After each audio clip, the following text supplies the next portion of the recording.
শিশু বাচ্চা সবসময় কান্না করে, দুধ খেতে চায় না, মায়ের কোলে চড়লেই কান্নাকাটি শুরু করে, দুষ্টমি করে। তাদের কান্না ও দুষ্টমি যা আছে সমস্ত কিছু আপনি বন্ধ করতে পারবেন যদি এই আমলটি করেন। আসসালামু আলাইকুম, আপনারা দেখছেন আফরিন শিফা এডুকেশন চ্যানেল।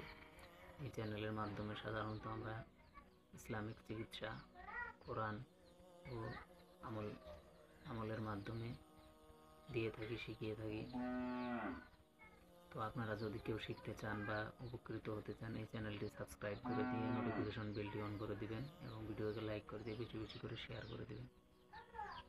তো আজকের যে আমলটি নিয়ে এসেছি সেই আমলটি হলো ছোট বাচ্চারা যে কান্নাকাটি করে, মায়ের কোলে গিয়ে দুধ খেতে চায় না, মনে করেন কালকে জন্মেছে আজকে ক্যাসাল করছে, বা 8 বছর 7 বছর 5 বছরের যে বাচ্চারা রয়েছে যারা সবসময় কান্নাকাটি করে, দুষ্টমি করে, খেতে চায় না, খুব বেশি রাগ দেখায়, তাদের জন্য আপনারা এই আমলটি করতে পারেন। খুবই কার্যকারী, খুবই পাওয়ারফুল একটি আমল।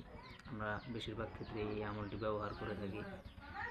আমাদের কাছে যখন কোনো অভিভাবক তার বাচ্চাকে নিয়ে আসে বা আসার পরে এরকম বলে যে আমাদের বাচ্চা খুব ক্যাসাল করতেছে, খেতে চাইতেছে না, কান্নাকাটি করে, দুষ্টমি করে, তো সেই ক্ষেত্রে আমরা এই আমলটি করি।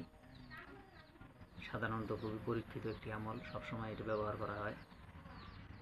এটা যে কেউ যারা এই আমলগুলি করে তারা বেশিরভাগ ক্ষেত্রে এই আমলটি করে। খুবই কার্যকারী, খুবই পাওয়ারফুল একটি আমল, 100% কাজ করে।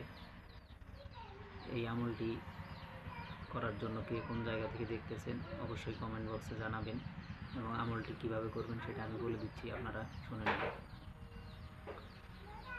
সর্বপ্রথম আপনারা পাক পবিত্র হয়ে নিয়ে উজু করবেন। উজু করে নিয়ে যে কান্না করে যে বাচ্চা, সে বাচ্চার হাতটি ধরবেন, হাতের কানি আঙুলটি ধরবেন।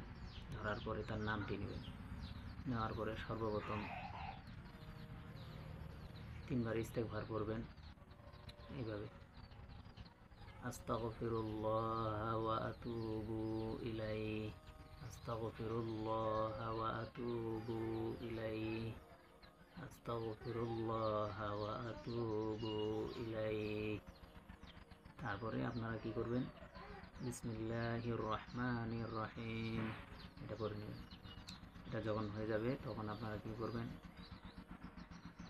লা ইলাহা ইল্লা আনতা সুবহানাকা ইন্নী কুনতু মিনাল যালিমিন, ইয়া আলী ইয়া আলী ইয়া আলী লা যুলফিকার।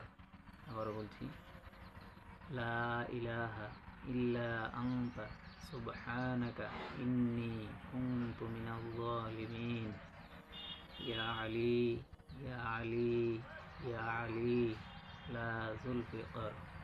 এটা যখন 3 বার হয়ে যাবে তারপরে আপনারা কি করবেন?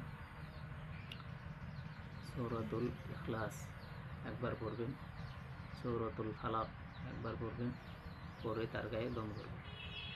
দম করার সঙ্গে সঙ্গে দেখবেন যদি শিশু বাচ্চা হয় তখনই কান্নাটা বন্ধ হয়ে যাবে। আর যদি একটু বড় ধরনের বাচ্চা হয় সেক্ষেত্রে আপনারা কি করবেন? এইভাবে 33 বার করবেন। করে 1 গ্লাস তাজা পানির মধ্যে ফু দিবেন। ফু দিয়ে সেই পানিটা বোতলে তুলে রাখবেন। আর প্রত্যেক দিন 1 থেকে 3 বার কমসে কম আপনি ওই বাচ্চাকে পানিটা পান করাবেন।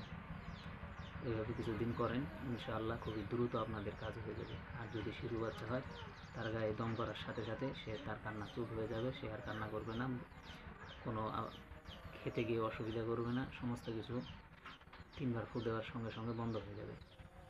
তো এই ছিল আজকের ভিডিও, এই ছিল আজকের আমলটি যদি আপনাদের ভালো লাগে বা আপনাদের কাজে লাগে তাহলে ভিডিওকে অবশ্যই লাইক করে দিয়ে চ্যানেলকে সাবস্ক্রাইব করে দিবেন এবং বেশি বেশি করে শেয়ার করে দিবেন।